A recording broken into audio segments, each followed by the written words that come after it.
श्रीराम समर्थ. जय Shankar. Brahmachaitanya astrology मध्ये आपलं स्वागत आहे.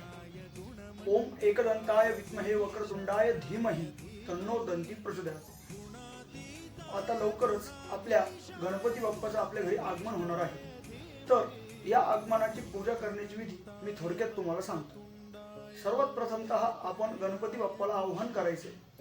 नंतर गणपती बाप्पासमोर घरामध्ये सुख शांती समृद्धीसाठी संकल्प सोडून पार्थिव गणेशाची गंध, अक्षदा, पंचामृत, फुलं वाहून पूजा करायची आहे. गणपती बाप्पाला धूप आरती दाखवायची आहे, नैवेद्य दाखवायचा आहे आणि गणपती बाप्पाची मनोभावे प्रार्थना करून आपल्या घरामध्ये सुख शांती समृद्धी नांदावी अशी गणपती बाप्पाकडे प्रार्थना करायची आहे. यामध्ये या पार्थिव गणपती पूजनाचा जो मुहूर्त आहे हा सकाळी सूर्योदयापासून मध्यान्हपर्यंत आहे.